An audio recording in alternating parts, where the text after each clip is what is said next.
8 फेरों का 8वां वचन। स्वाति ने इसी साल शहर के कॉलेज से पढ़ाई पूरी की है और अब उसके लिए जगह जगह से रिश्ते आने लगे हैं। स्वाति से ज्यादा उसके रिश्तेदारों को उसकी शादी की चिंता है, इसीलिए जो भी स्वाति के घर आता वो किसी नए लड़के की खबर जरूर ले आता। अरे दीदी, ये फोटो देख के बताओ कैसा है। राहुल नाम है लड़के का, मेरी सहेली की बहन का बेटा है। अपनी स्वाति के साथ एकदम प्यारी जोड़ी लगेगी इसकी। जरा दिखाना, फोटो तो बढ़िया लग रहा है। कोई गलत आदत वादत तो नहीं है ना इसे? और कमाता कितना है? अरे कोई गलत आदत नहीं है दीदी, आप कहो तो एक मीटिंग करवा देती हूँ, फिर सब कुछ फाइनल कर लेना। हाँ, ये सही कह रही हो तुम। संडे को स्वाति के पापा भी घर पे ही रहेंगे। बुआ फिर वहां से चली जाती है और रात को स्वाति की माँ उससे कहती है, स्वाति बेटा, आज कमला बुआ ने एक लड़के की फोटो दिखाई है। संडे को वो लोग मिलने आ रहे हैं, तैयार हो ना तुम बेटा? अरे मम्मी, आप कहाँ कमला बुआ के चक्कर में आ जाती हो? अभी इतनी जल्दी कोई शादी वादी नहीं करनी है मुझे। अरे बेटा, अच्छा लड़का है, बुआ जानती है उसे अच्छे से। हाँ स्वाति बेटा, एक बार मिल तो लो, बाद में देखेंगे आगे क्या करना है। वैसे तो कमला रिश्ता लाई है तो मना करने का तो कोई सवाल ही नहीं उठता। संडे की सुबह होती है और कमला बुआ राहुल और उसके मम्मी पापा को लेकर स्वाति के घर आती है। अरे आइए आइए भाभी, इसे अपना ही घर समझिए। इनसे मिलिए, ये मेरे भैया और ये मेरी भाभी हैं। नमस्ते भाभी जी, ये है हमारा लड़का राहुल, सरकारी नौकरी की तैयारी कर रहा है ये। वैसे आपकी बेटी कहाँ है? अरे स्वाति बेटा, बाहर आ जाओ। वैसे कितनी पढ़ाई की है स्वाति ने? जी, पोस्ट ग्रेजुएट है हमारी बेटी साइंस में। ये सब तो ठीक है, पर घर संभालना जानती है या नहीं? हमें कौन सी इससे नौकरी करवानी है? नौकरी तो मेरा बेटा करेगा ही। पर मैंने इतनी पढ़ाई की है और आप चाहती हैं कि मैं घर पर ही बैठी रहूं? अरे स्वाति बेटा, ये बड़ों की बात में तुम कहाँ बोल पड़ी? हम सब देख लेंगे क्या करना है क्या नहीं।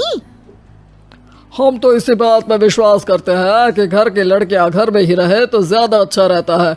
वरना भाई साहब, आप तो आजकल के हाल जानते ही हैं, कितनी घटनाएं होने लगी हैं औरतों के खिलाफ। स्वाति बेटा, रसोई का काम तो पूरा जानती हो ना? शादी के बाद तुम्हें ही संभालना है वो सब। अरे बहुत अच्छा खाना बनाती है ये, आप सब लोग इसकी तारीफ करते नहीं थकेंगे। लो भाई, हो गई मीटिंग, अब शादी की तारीख फाइनल कर लेते हैं। क्यों भैया? भाई, हम तो पंडित जी से चर्चा करने के बाद ही तारीख फाइनल करेंगे। सालों से हम उनकी बातें मानते हुए आ रहे हैं। लड़के वाले और कमला बुआ की बातें सुनकर स्वाति एकदम नाराज हो जाती है और उसे लगने लगता है कि शादी के बाद उसे घर पर ही बैठना पड़ेगा। लेकिन घर वालों के आगे उसकी एक नहीं चलती और उसे शादी के लिए हाँ कहना पड़ता है। शादी का दिन आ जाता है और सब मंडप में जमा होते हैं। अब फेरों का समय हो गया है, अब कन्या अपने वर से 7 वचन मांगेगी।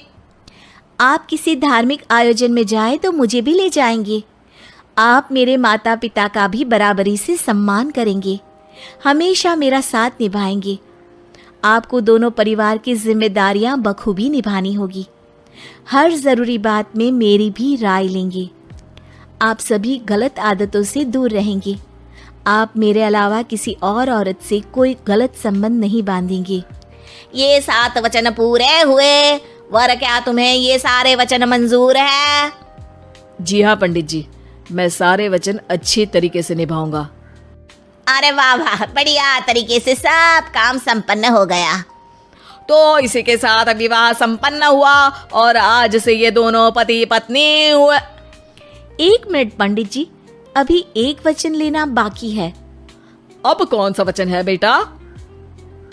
मैं अब हमेशा के लिए किसी दूसरे घर में जाने वाली हूँ, तो पति के अलावा मैं अपने सास ससुर से भी एक वचन लेना चाहूंगी। अब कहो बेटी। मैं ये चाहती हूँ कि मुझ पर किसी बात की कोई पाबंदी नहीं लगाई जाएगी। मुझे सब कुछ करने की आज़ादी होगी और मैं भी विश्वास दिलाती हूँ कि मैं एक अच्छी बहू बन के दिखाऊंगी।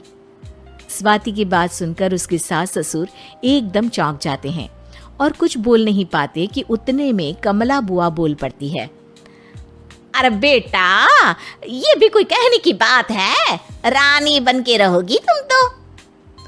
वचन देने से पहले सोच लीजिए, क्योंकि शास्त्रों में वचन ना निभाने वालों के लिए नरक से भी बदतर सजा लिखी है। स्वाति की चालाकी से वहां मौजूद सब लोग प्रभावित हो जाते हैं और लोगों में बदनामी ना हो जाए, इस कारण स्वाति के सास ससुर को उसे वचन देना पड़ता है। अरे कैसी अपशकुन वाली बातें कर रहे हैं आप पंडित जी? हमें मंजूर है बेटा तुम्हारी शर्त। स्वाति अपनी समझदारी से अपनी बात अपने ससुराल वालों से मनवा लेती है और खुशी खुशी राहुल से शादी कर लेती है। अब से हर शादी में मैं खुद 8 वचन दिलवाऊंगा। ओम मंगलम मंगलम मंगलम।